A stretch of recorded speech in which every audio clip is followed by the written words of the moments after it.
Story number 1. I live in the far north of Scotland. Disturbing things have washed up ashore for the past 2.5 years now. I have been living in the north of the Scottish Highlands, and when I say north, I mean as far north as you can possibly go. I live in a region called Caithness, in the small coastal town of Thurso, which is actually the northernmost town on the British mainland. I had always wanted to live in the Scottish Highlands, which seemed a far cry from my gloomy hometown in Yorkshire, England, and when my dad and his partner told me they'd bought an old house up here, I jumped at the opportunity. From what they told me, Caithness sounded like the perfect destination. There were seals and otters in the town's river, dolphins and orcas in the sea, and at certain times of the year, you could see the northern lights in the night sky. But despite my initial excitement of finally getting to live in the Scottish Highlands, full of beautiful mountains, amazing wildlife and vibrant culture, I would soon learn the region I had just moved to was far from the idyllic destination I had dreamed of. So many tourists flood here each summer, but when you actually choose to live here, in a harsh and freezing coastal climate, this place feels more like a purgatory. More than that, this place actually feels cursed. This probably just sounds like superstition on my part, but what almost convinces me of this belief, more so than anything else here, is that disturbing things have washed up on shore, each one supposedly worse than the last, and they all have to do with death. The first thing I discovered here happened maybe a couple of months after I first moved to Caithness. In my spare time, I took to exploring the coastline around the Thurso area. It was on one of these days that I started to explore what was east of Thurso. On the right-hand side of the mouth of the river, there's an old ruin of a castle, but past that leads to a cliff trail around the eastern coastline. I first started exploring this trail with my dog, Maisie, on a very windy, rainy day. We trekked down the cliff trail and onto the bedrocks by the sea, and making our way around the curve of a cliff base, we then found something. Littered all over the bedrock floor were what seemed like dozens of dead seabirds. They were everywhere. It was as though they had just fallen out of the sky and washed ashore. I just assumed they either crashed into the rocks or were swept into the sea due to the stormy weather. Feeling like this was almost a warning, I decided to make my way back home, rather than risk being blown off the cliff trail. It wasn't until a day or so after, when I went back there to explore further down the coast, that a woman with her young daughter stopped me. Shouting across the other side of the road through the heavy rain, the woman told me she had just come from that direction but that there was a warning sign for dog walkers, warning them the area was infested with dead seabirds that had died from bird flu. She said the warning had told dog walkers to keep their dogs on a leash at all times, as bird flu was contagious to them. This instantly concerned me, as the day before, my dog Maisie had gotten close to the dead seabirds to sniff them. But there was something else. Something about meeting this woman had struck me as weird. Although she was just a normal woman with her young daughter, they were walking a dog that was completely identical to Maisie, a small black and white border collie. Maybe that's why the woman was so adamant to warn me, because in my dog, she saw her own, heading in the direction of danger. But why this detail was so weird to me was because it almost felt like an omen of some kind. She was leading with her dog, identical to mine, away from the contagious dead birds, as though I should have been doing the same. It almost felt as though it wasn't just the woman who was warning me, but something else, something disguised as a coincidence. Curious as to what this warning sign was, I thanked the woman for letting me know, before continuing with Maisie towards the trail. We reached the entrance of the castle ruins, and on the entrance gate, I saw the sign she had warned me about. The sign was bright yellow and outlined with contagion symbols. If the woman's warning wasn't enough to make me turn around, this sign definitely was, and so I head back into town, all the while worrying that my dog might now be contagious. Thankfully, Maisie would be absolutely fine. Although I would later learn that bird flu was common to the region, and so dead seabirds wasn't anything new, what I would stumble upon a year later, washed up on the town's beach, would definitely be far more sinister.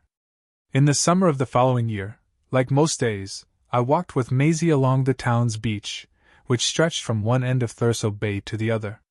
I never really liked this beach, because it was always covered in stacks of seaweed, which not only stunk of sulfur, but attracted swarms of flies and midges.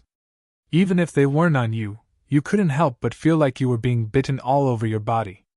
The one thing I did love about this beach was that on a clear enough day, you could see in the distance one of the islands of Orkney. On a more cloudy or foggy day, it was as if this particular island was never there to begin with, and all you instead see is the ocean and a false horizon. On one particular summer's day, I was walking with Maisie along this beach. I had let her off her lead as she loved exploring and finding new smells from the ocean. She was rummaging through the stacks of seaweed when suddenly, Maisie had found something. I went to see what it was, and I realized it was something I'd never seen before. What we found, lying on top of a layer of seaweed, was an animal skeleton. I wasn't sure what animal it belonged to exactly, but it was either a sheep or a goat. There were many farms in Caithness and across the sea in Orkney. My best guess was that an animal on one of Orkney's coastal farms must have fallen off a ledge or cliff, drowned, and its remains eventually washed up here. Although I was initially taken back by this skeleton, grinning up at me with its molar-like teeth, something else about this animal quickly caught my eye. The upper body was indeed skeletal remains, completely picked white clean, but the lower body was all still there. It still had its hoofs and all its wet fur. The fur was dark gray, and as far as I could see, all the meat underneath was still intact. Although disturbed by this carcass, I was also very confused. What I didn't understand was, why had the upper body of this animal been completely picked off, whereas the lower part hadn't even been touched? What was weirder, the lower body hadn't even decomposed yet. It still looked fresh. I can still recollect the image of this dead animal in my mind's eye. At the time, one of the first impressions I had of it was that it seemed almost satanic. It reminded me of the image of Baphomet, a goat's head on a man's body. What made me think this was not only the dark goat-like legs, but also the position the carcass was in. Although the carcass belonged to a goat or sheep, the way the skeleton was positioned almost made it appear hominid. The skeleton was laid on its back, with an arm and leg on each side of its body. However, what I also have to mention about this incident is that, like the Dead Sea birds and the warnings of the concerned woman, this skeleton also felt like an omen. A bad omen. I thought it might have been at the time, and to tell you the truth, it was. Not long after finding this skeleton washed up on the town's beach, my personal life suddenly takes a very dark and somewhat tragic downward spiral. I almost wish I could go into the details of what happened, as it would only support the idea of how much of a bad omen this skeleton would turn out to be, but it's all rather personal. While I've still lived in this godforsaken place, I have come across one more thing that has washed ashore, and although I can't say whether it was more or less disturbing than the Baphomet-like skeleton I had found, it was definitely bone-chilling. 6 or so months later and into the Christmas season, I was still recovering from what personal thing had happened to me, almost foreshadowed by the Baphomet skeleton. It was also around this time that I'd just gotten out of a long-distance relationship, and was only now finding closure from it. Feeling as though I had finally gotten over it, I decided I wanted to go on a long hike by myself along the cliff trail east of Thurso. And so, the day after Christmas, Boxing Day, I got my backpack together, packed a lunch for myself and headed out at 6 a.m. The hike along the trail had taken me all day, and by the evening, I had walked so far that I actually discovered what I first thought was a ghost town. What I found was an abandoned port settlement, which had the creepiest-looking disperse of old stone houses, as well as what looked like the ruins of an ancient round tower. As it turned out, this was actually the Castletown Heritage Center, a tourist spot. It seemed I had walked so far around the rugged terrain that I was now 10 miles outside of Thurso. On the other side of this settlement were the distant cliffs of Dunnet Bay, which compared to the cliffs I had already trekked along, were far grander. Although I could feel my legs finally begin to give way, and already anticipating a long journey back along the trail, I decided that I was going to cross the bay and reach the cliffs and then make my way back home. Considering what I would find there, this is the point in the journey where I should have stopped. By the time I was making my way around the bay, it had become very dark. I had already walked past more than half of the bay, but the cliffs didn't feel any closer. It was at this point when I decided I really needed to turn around, as at night, walking back along the cliff trail was going to be dangerous, and for the parts of the trail that led down to the base of the cliffs, I really couldn't afford for the tide to cut off my route. I made my way back through the abandoned settlement of the Heritage Center, and at night, this settlement definitely felt more like a ghost town. Shining my phone flashlight in the windows of the old stone houses, I was expecting to see a face or something peer out at me. What surprisingly made these houses scarier at night were a handful of old fishing boats that had been left outside them. The wood they were made from looked very old, and the paint had mostly been weathered off. But what was more concerning was that in this abandoned ghost town of a settlement, I wasn't alone. A van had pulled up, with 3 or 4 young men getting out. I wasn't sure what they were doing exactly, but they were burning things into a trash can. What it was they were burning, I didn't know, but as I made my way out of the abandoned settlement, every time I looked back at the men by the van, at least one of them were watching me. The abandoned settlement. The creepy men burning things by their van. That wasn't even the creepiest thing I came across on that hike. The creepiest thing I found actually came as soon as I decided to head back home, before I was even back at the Heritage Center. Finally making my way back, I tried retracing my own footprints along the beach. It was so dark by now that I needed to use my phone flashlight to find them. As I wandered through the darkness, with only the dim brightness of the flashlight to guide me, I came across something. Ahead of me, I could see a dark silhouette of something in the sand. It was too far away for my flashlight to reach, but it seemed to me that it was just a big rock, so I wasn't all too concerned. But for some reason, I wasn't 100% convinced either. The closer I get to it, the more I think it could possibly be something else. I was right on top of it now, and the silhouette didn't look as much like a rock as I thought it did. If anything, it looked more like a very big fish, almost like a tuna fish. I didn't even realize fish could get that big in and around these waters. Still unsure whether this was just a rock or a dead fish of sorts, but too afraid to shine my light on it, I decided I was going to touch it with my foot. My first thought was that I was going to feel hard rock beneath me, only to realize the darkness had played a trick on me. I lift up my foot and press it on the dark silhouette, but what I felt wasn't hard rock. It was squidgy. My first reaction was a little bit of shock, because if this wasn't a rock like I originally thought, then it was something else, and had probably once been alive. Almost afraid to shine my light on whatever this was, I finally work up the courage to do it. Hoping this really is just a very big fish, I reluctantly shine my light on the dark squidgy thing. But what the light reveals is something else. It was a seal. A dead seal pup. Seal carcasses do occasionally wash up in this region, and it wasn't even the first time I saw one.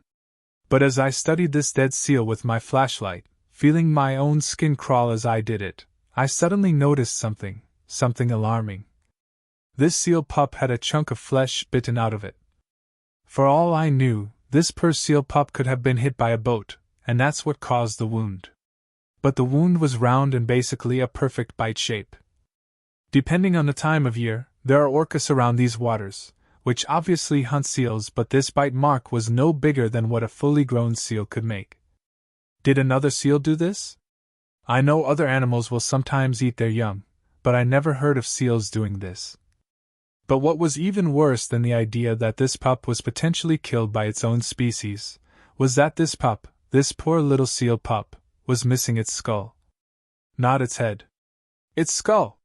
The skin was all still there, but it was empty, lying flat down against the sand.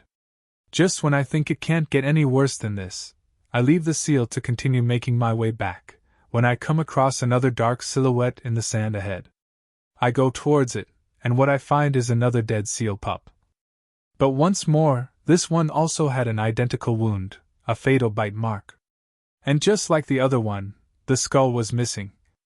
I could accept that they'd been killed by either a boat, or more likely from the evidence, an attack from another animal. But how did both of these seals, with the exact same wounds in the exact same place, also have both of their skulls missing? I didn't understand it. These seals hadn't been ripped apart. They only had one bite mark each. Would the seal, or seals that killed them, really remove their skulls? I didn't know. I still don't, but what I do know is that both of these carcasses were identical. Completely identical, which was strange. They had clearly died the same way. I more than likely knew how they died, but what happened to their skulls? As it happens, it's actually common for seal carcasses to be found headless. Apparently, if they have been tumbling around in the surf for a while, the head can detach from the body before washing ashore. The only other answer I could find was scavengers. Sometimes other animals will scavenge the body and remove the head. What other animals that was, I wasn't sure, but at least now, I had more than one explanation as to why these seal pups were missing their skulls, even if I didn't know which answer that was. Although I had now reasoned out the cause of these missing skulls, it still struck me as weird as to how these seal pups were almost identical to each other in their demise. Maybe one of them could lose their skulls, but could they really both? I suppose so. Unlike the other things I found washed ashore, these dead seals thankfully didn't feel like much of an omen. This was just a common occurrence to the region. But growing up most of my life in Yorkshire, England, where nothing ever happens, and suddenly moving to what seemed like the edge of the world, and finding mutilated remains of animals you only ever saw in zoos, it definitely stays with you. For the past 2.5 years that I've been here, I almost do feel as though this region is cursed. Not only because of what I found washed ashore, after all, dead things wash up here all the time. I almost feel like this place is cursed for a number of reasons. Despite the natural beauty all around, this place does somewhat feel like a purgatory. A depressive place that attracts lost souls from all around the UK. Many of the locals leave this place, migrating far down south to places like Glasgow. On the contrary, it seems a fair number of people, like me, have come from afar to live here, mostly retired English couples, who for some reason choose this place above all others to live comfortably before the day they die. Perhaps like me, they thought this place would be idyllic, only to find out they were wrong. For the rest of the population, they're either junkies or convicted criminals, relocated here from all around the country.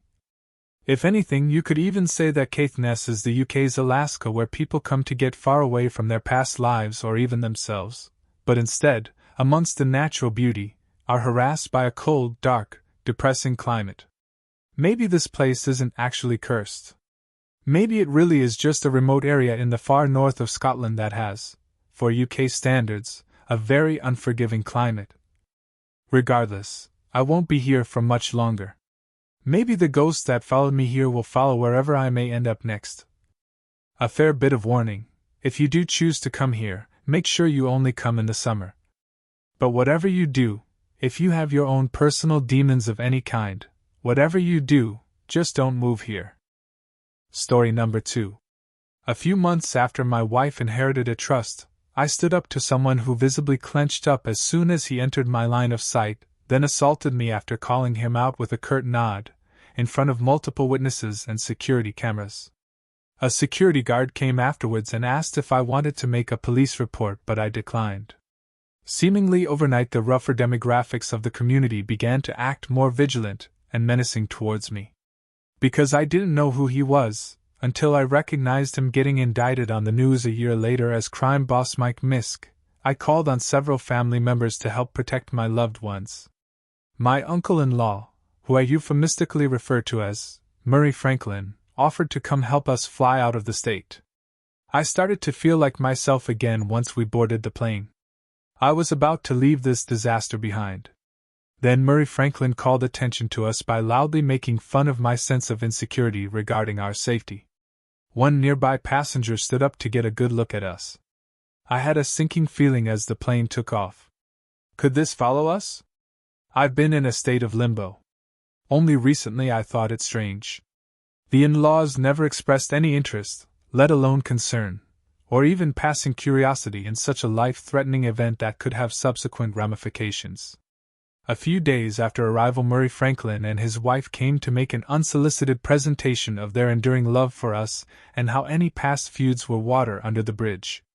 It was inexplicably generous given my incompatible history with them and sounded scripted, devoid of emotion, and felt awkward. I reiterated my concerns for our safety, but there was no response. We tentatively stayed in vacation rentals until eventually renting from a family friend. One day I caught the next-door neighbor pointing an old-school camera with a huge zoom lens at the house. The glare of sunlight must have prevented him from seeing me through the window, and I recorded him with my phone. Then on another occasion I heard the patio door close when I was alone in the house. Imagine how that would feel after dealing with a crime boss.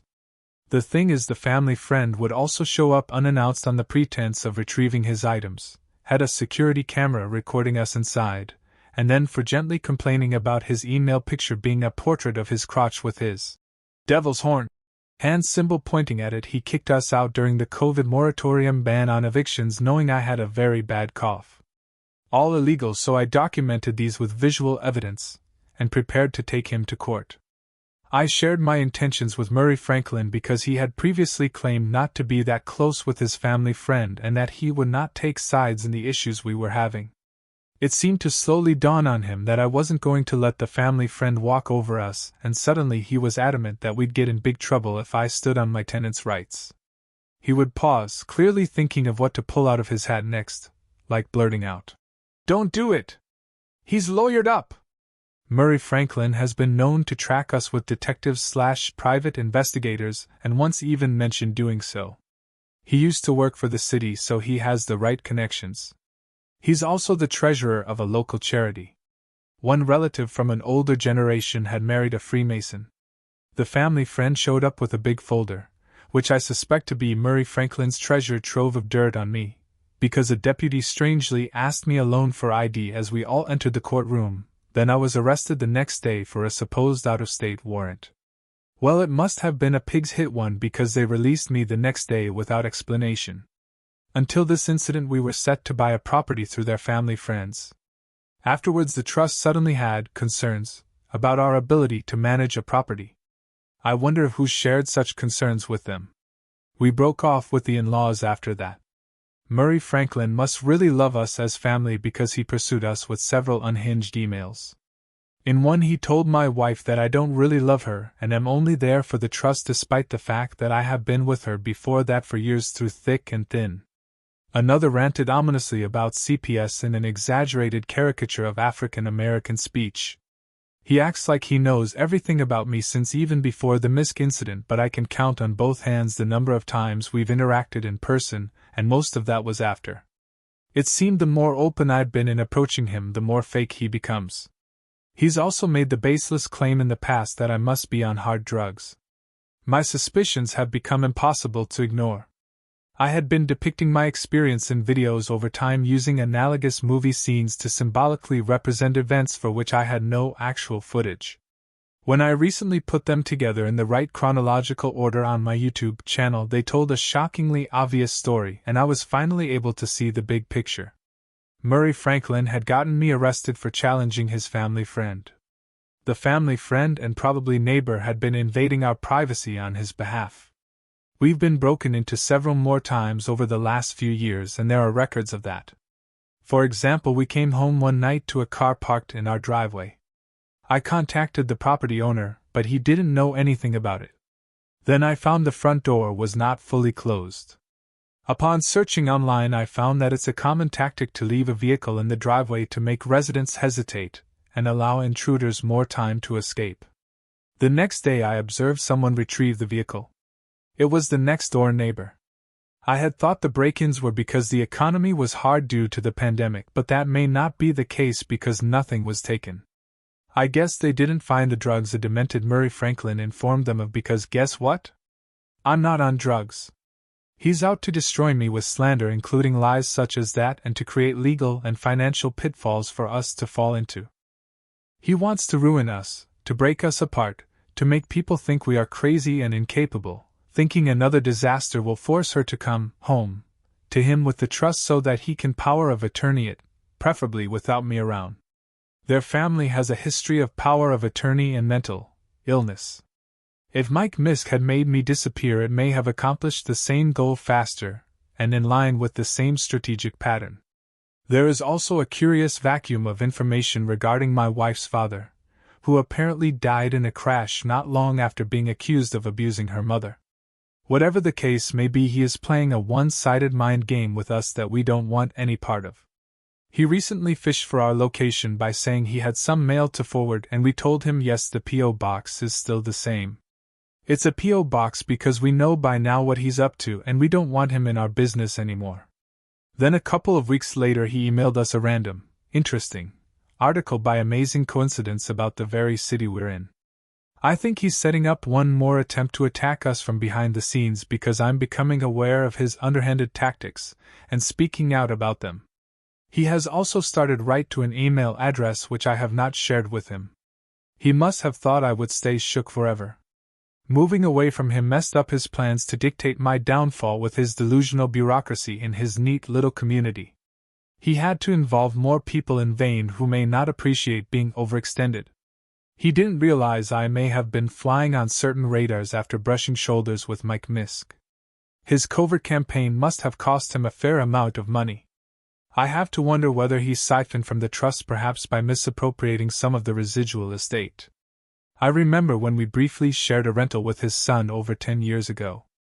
I caught him about to cheat us out of a couple $100 with some sleight of hand transaction over something like the utilities or deposit. He was so casual and not at all apologetic about it, like he was perfectly entitled to get over on us. Before that he also mentioned something about watching out for cops coming to serve a summons because he owed the bank. After he left the rental arrangement, and we took over the entire unit, I remember seeing a slit above one of the front door shades that was just slightly more depressed than the others. It was right around eye level, and you could see outside through it. Story number 3.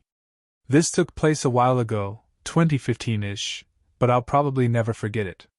I, around 21 at the time, was still fairly new in my city. I had just gotten out of a bad relationship, wasn't in the best place mentally, and didn't know a lot of people in town besides my ex and his friends.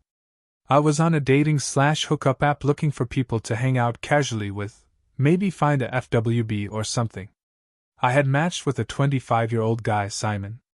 We talked sporadically in the app for a few days. He explained he was in a band and living in a house with his bandmates. He sent me their music. It was just audio on YouTube with a heavily edited still image of 4 or 5 guys playing rock instruments. One of them looked like him.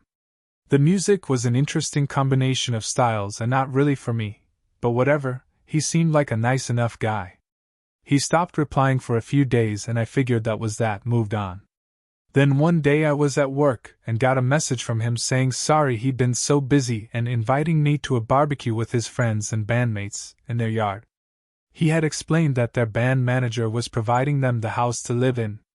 Based on the lack of views on the YouTube video and the fact I only saw one photo of him playing in the band, I figured he was probably exaggerating the band manager thing. I thought it was more likely something along the lines of a bar manager friend giving them a discount on rent in exchange for being a house band at their bar or something, and didn't think much of it beyond that. Normally I would have just said no to going to a barbecue alone at the home of someone I really didn't know. But I was really bored and figured I might be able to overcome some social anxiety, and maybe even make some female friends there since he made it sound like a pretty big party. I put the neighborhood he gave me into maps and it was a suburban area with lots of families as far as I knew. I figured being in a yard on such a nice summer day wouldn't be overly risky because lots of neighbors would be outside. Plus it was just a few train stops away from my workplace and I was off in a few hours. I did tell him I wasn't overly comfortable with the idea since I didn't know him well, but I would stop by for a bit if I didn't need to go inside the house at all. He said that was totally fine, which made me feel a lot better. I even made sure to not drink anything for the rest of my shift so I wouldn't be risking needing to go inside to use the bathroom.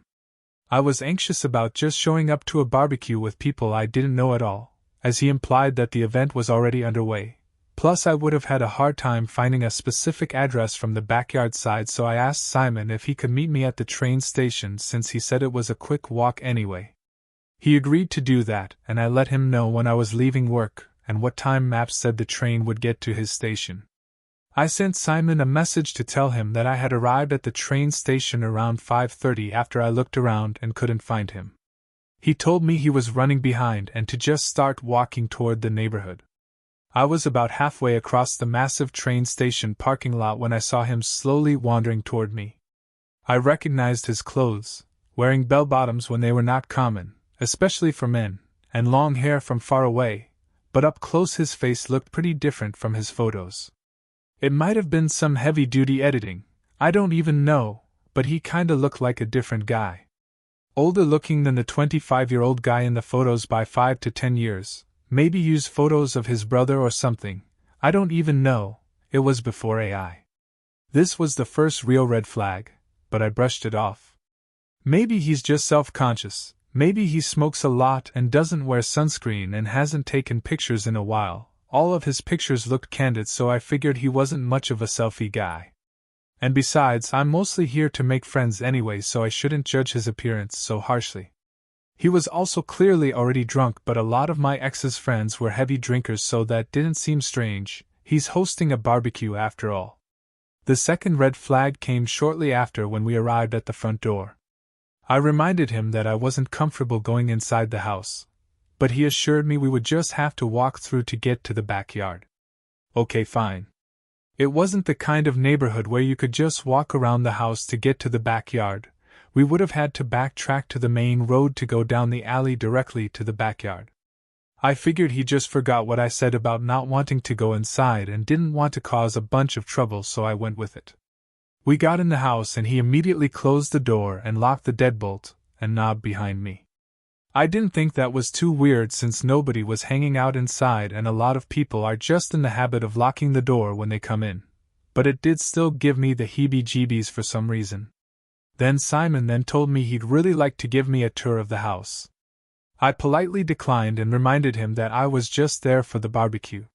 He said that he and his bandmates had worked really hard to get the house and he was really proud of it. At that point I was getting really skeptical because usually when guys would tell me things that seemed a bit far-fetched they'd let the truth slip by the time they got me to their house. But still, I convinced myself that I was being unreasonable. I was already in the stupid house anyway. He insisted it'd be quick. Not the wisest choice, I know. But I was pretty good at explaining away red flags, so at this point Simon still mostly had a dopey stoner art guy kind of vibe as far as I was concerned. He really didn't seem like a threat, just an insecure oddball who sucks at communicating and fibs a bit. Not unlike my ex, who was definitely emotionally and verbally abusive, but it never escalated past that. I figured at worst he'd get handsy, and I'd get called a prude for not sleeping with him. I didn't have a lot of self-worth at the time obviously, so I went with it. The tour started pretty uneventfully, other than that the decor in the common areas was obviously chosen by a middle-aged Martha Stewart enthusiast, and not a bunch of guys in a band or their fake band manager. I didn't know if this should make me feel better or worse. On one hand he was clearly lying, but on the other it made me think it was probably just someone's mom's house and she was out of town, and he didn't want to tell me he lived at a friend's parents' home and didn't actually have a paying job. Again, total red flag, but I could rationalize it at the time. The bedroom doors were all closed, bathroom was unremarkable. He then showed me the kitchen and I finally saw through the window that there was nobody in the backyard. There weren't even barbecue supplies around. No burgers thawing on the counter, no cocktail supplies lying around, nothing. I asked him where everyone was and why he lied about the barbecue, and he told me that his bandmates were on tour still. They were just running behind due to van trouble, but they should be back any minute so we could start the party. I asked him why he wasn't on tour with them if he's in the band. I don't even remember what his answer was to that because it didn't make any sense. At this point I'm out of mental gymnastics to convince myself that this guy isn't just completely full of shit, and I'm really freaked out. Took me long enough. I'm smarter now, don't worry. I started trying to figure out a way to get out of this situation. I hoped that once he was done the tour we could go outside, even just for a minute, and I'd just leave. I'd been in some sketchy situations in the past, but luckily nothing so bad that they tried very hard to physically stop me when I walked away in a semi-public place. I just wasn't comfortable doing it inside the house. I knew this guy was full of shit, but I had no idea how much worse it would get. I instinctively pretended to believe his bullshit. He offered me a beer. I said no thanks because I had to work in the morning. He said okay and cracked one for himself. Then he wanted to take the tour downstairs. I could see from the top of the stairs that the basement was the dark and creepy kind with really small windows, so I refused. I asked if we could go back outside.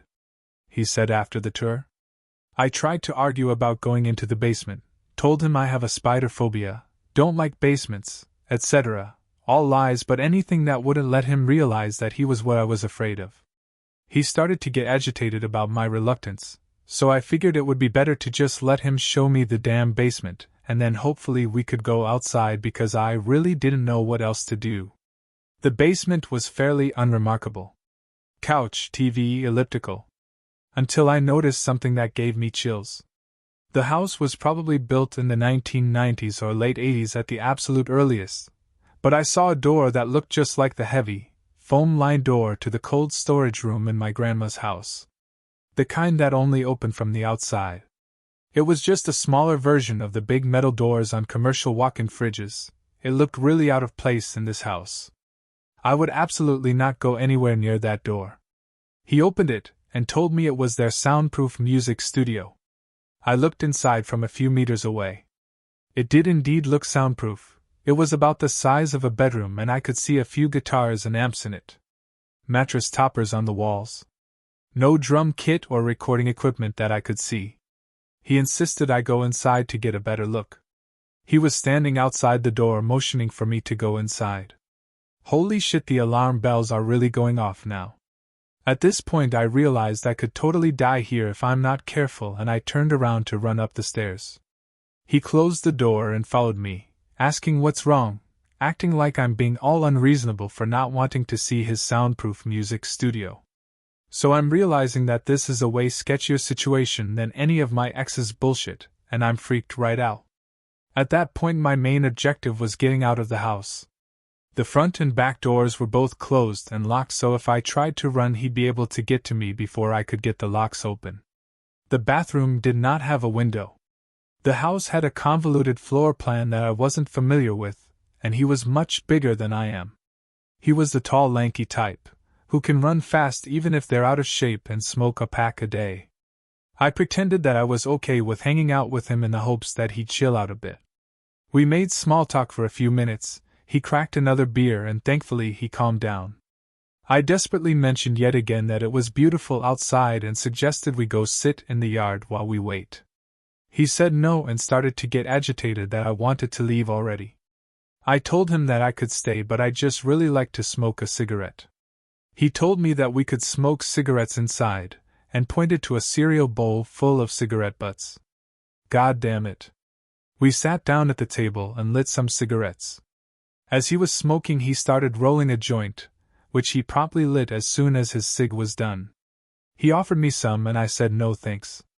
He insisted, so I took the smallest puff I could. I'm a pretty seasoned weed smoker, but I pretended to cough excessively, and told him I'm a novice, so that's more than enough for me. For a liar himself, he thankfully wasn't very good at picking up on the lies of others. After we smoked he asked if I'd like to watch a movie until his bandmates get back. I told him that I was really looking forward to spending the day outside and suggested we go for a walk or visit the park. Ideas he did not like or appreciate. At this point I was trying to keep as much distance as possible between us, but he stayed close enough to me that I could smell the beer on his breath. He grabbed me by the waist and then I backed away and asked about the barbecue food to try and change the subject and make him think I still believed what he was telling me. He started to get angry again, and sternly reiterated that his bandmates should be home any minute, and my anxiety was absolutely through the roof. I tried to calm him down again with generic small talk. Now I don't know how I got so lucky, but the next thing that happened might have saved me. Simon went to the fridge to get another beer and pulled out an empty box. At this point he's getting even more pissed off than before, so I went out on a limb and suggested we go get some more beer for the party. Because I was out of ideas. I was terrified that it would enrage him even more to suggest, once again, that we leave the house, but I had to try. Thankfully though, His eyes lit up with the possibility that I could actually be down to drink with him, and he agreed. As we were walking to the liquor store, I still didn't really have a plan because I was no longer comfortable just walking away from this fucking menace in this weirdly desolate suburb. But I was extremely relieved to be out of that house. I walked with him to the liquor store, and when we got there told him I didn't need to go inside if he was just gonna go grab some beer. He insisted that I had to go inside. At that point I was so stressed and frazzled I just went with him and hoped that a good opportunity to leave would arise. When we got inside the liquor store, he asked what kind of beer I wanted. I reminded him that I had to work tomorrow and didn't want to drink much. He demanded to know what kind of beer I wanted, so I just named the first one that came to mind. We went to pay. The cashier was kind of an asshole, so I didn't ask for help. I probably should have, but I panicked and didn't. I hoped there might be somebody in the parking lot who might help me if I made a scene, but there was nobody. I really regretted not asking the liquor store guy for help, but also remembered the times my ex told people I was crazy so they wouldn't take me seriously. Liquor store guy definitely seemed like he would have fell for that, so probably for the best I didn't expect him to help me. I had one last idea before I took my chances, just trying to run and or scream. There was a drugstore across from the liquor store. I told Simon I had to go buy a toothbrush or some shit that vaguely implied I might stay over. He eagerly agreed to this but tried to follow me into the store. I told him that you're not allowed to bring beer into a drugstore. I don't know if that's even true. I really doubt it's any kind of law, but luckily this drunk douchebag believed it and agreed to wait outside. Now, my naive ass thought maybe I could just wander around in this drugstore for long enough and he would either get the hint, or get sketched out or bored and leave. But no, I must have wandered around the store for at least half an hour and this jackass is still just standing there staring in the window. This creep didn't even have his phone out. Every time I checked if he was still there, he was just staring through the window looking for me.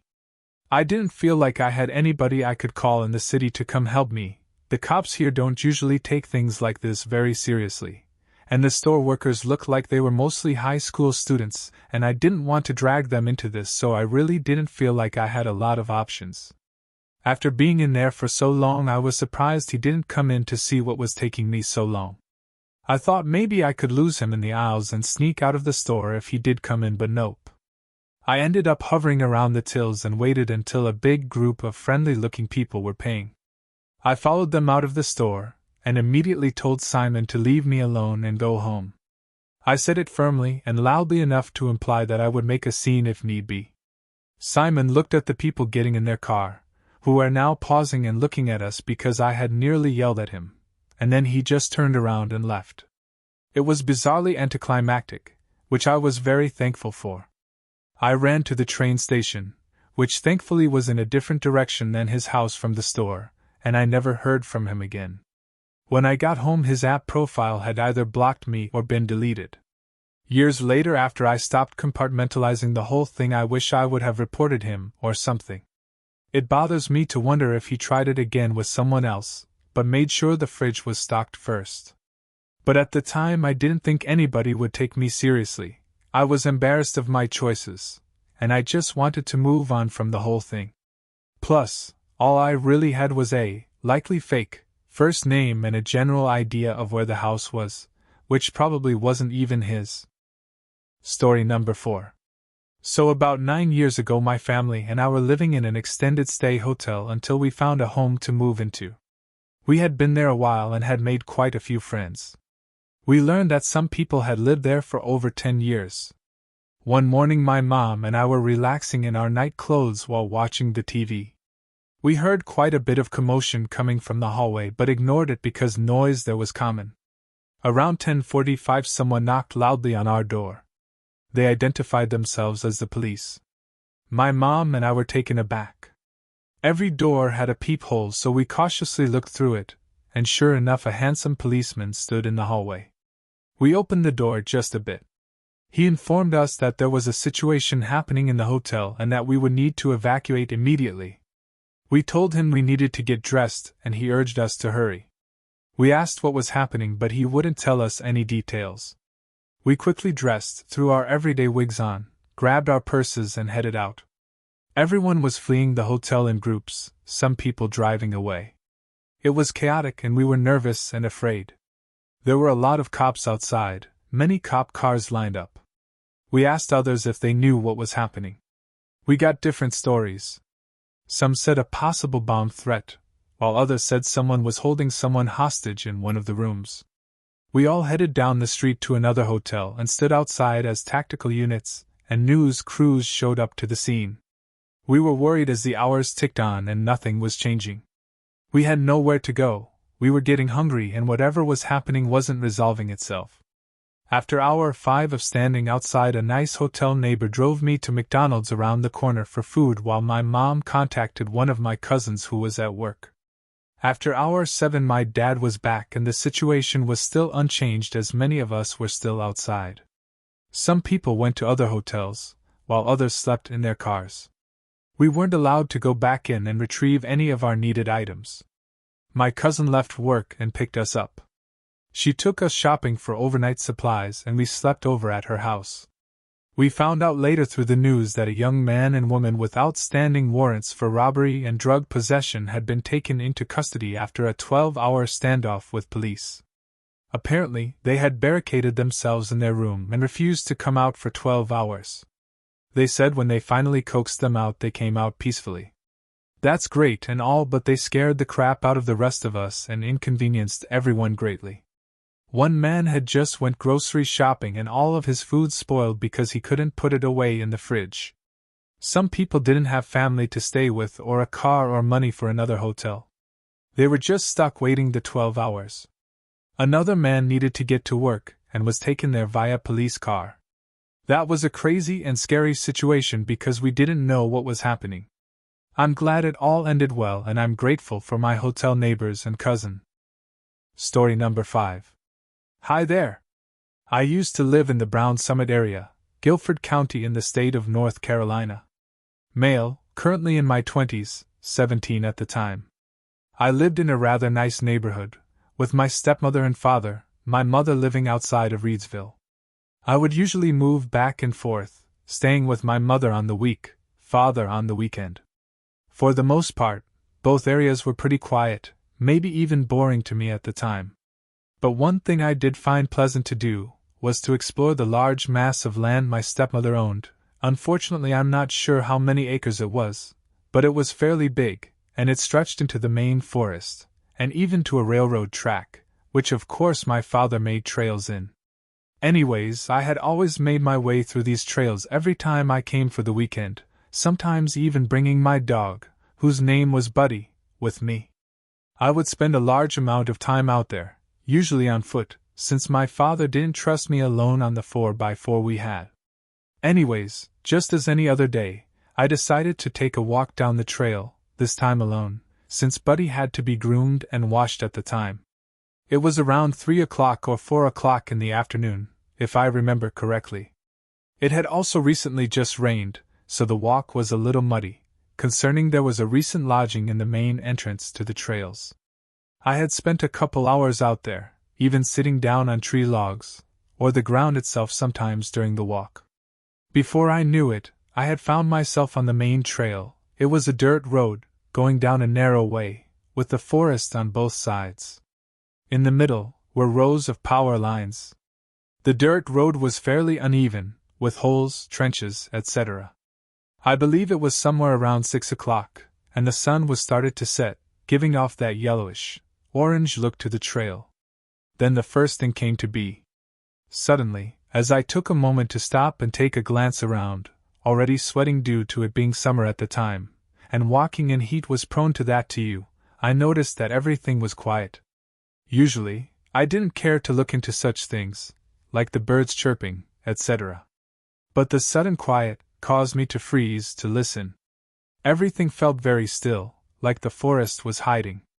That's when I heard a loud shrill, or a shriek. To my guess, it was probably a few yards away, maybe more, somewhere in the woods I assume. It sounded like a mix between a dying horse and a man yelling. I know how that must sound, but my guess is good as yours anyway. After the scream, there were a series of snorts after 3 or 4. And as you could guess, I was dumbfounded. I've heard strange things before, but I knew what they were, like foxes yelling. But this was obviously different. It didn't even sound like an animal to me. But of course, I wasn't really thinking about this at the time. I just turned around and ran. Pure adrenaline basically turned me into a well-trained track athlete, as I ran nonstop for probably a few miles before I slipped somewhere near the lodging. I fell and got cramped up and covered in mud. The adrenaline had finally worn off. I limped the rest of the way back, and I never uttered it to anyone, not even my own father. Until now, to a bunch of strangers on Reddit. From time to time, I still think about it, a random thought in my head if I'm on the bus or something like that. But to this day, I still haven't decided what it could have possibly been, my current theory being it was just some random hurt animal, probably caught in a trap of some kind. But then again, who knows? Story number 6. The three of us were basically inseparable growing up, because of our ages being so close together, and the fact that we were all girls under the same household. Old-fashioned favoring the boys who can do no wrong was a common experience for us. We were thick as thieves as a result of this, and we rarely went out without another when it came to going out to play. Our home was across from the elementary school we all attended, and sometimes we would play there when the school was closed. This was a time before schools were constantly locked up, but other times we would walk to the nearby park to play since this was also a time where you could go almost anywhere unsupervised. And if you had a more neglectful family, especially so. The park wasn't too far from where we lived, so it was a quick walk for all of us, worth the time it took to be able to climb on the play set and enjoy the park's other recreational objects. I don't remember what we were talking about at the time, but we weren't far from the park when this person in a car pulled up to us. None of us had seen her before, so when she claimed to know our grandma, it threw us off. She said she lived not far from us and offered us a ride home, but in our guts I think we all realized something wasn't quite right, despite not being the most socially aware kids. We refused, but despite the refusal she kept insisting, saying that our grandma was worried about us, that she needed us home and all that. We continued to say no to her, and despite continuing to ask we could hear the growing frustration in her voice. I don't remember too much from here. But the school was right behind us, as it was a fairly big school, with multiple sections and buildings spanning behind a metal fence.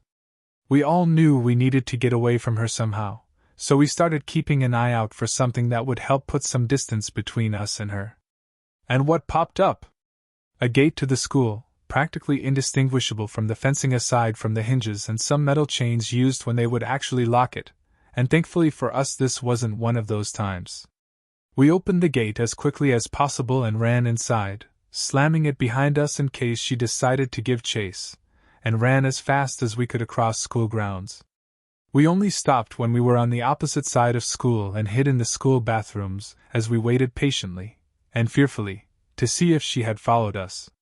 It felt like hours before we felt it was safe enough for us to come out, and yet, it was probably 20 minutes at most. Eventually we got up the burv to peek out of our stall just to be sure she wasn't quietly waiting for us to show ourselves, and a huge wave of relief came over us as we saw the completely empty bathroom before us. Before long, we decided heading home was the best option for us since we didn't need that lady to show up again. We were a bit upset about not having gotten to play at the park like we planned, but that wasn't something some video games and snacks couldn't fix. I honestly wonder at the time if we had truly comprehended the situation we had been in, but as kids I suppose we didn't think about it too much, never even telling our moms or anyone else in the family about our experience. I also only realized recently that she had offered us a ride home, and yet her car was going in the opposite direction of our house towards the park we were heading to, so she would have had to make a U-turn on a street where U-turns were illegal. And I doubt she would risk getting in trouble with the law just to get us home because our grandma was worried. Some details are a bit fuzzy as I am an adult now, and it was so long ago, but this memory has been in my head all these years, and despite the love of my life confirming this was not a normal experience, I can't help but feel like I truly misread the situation.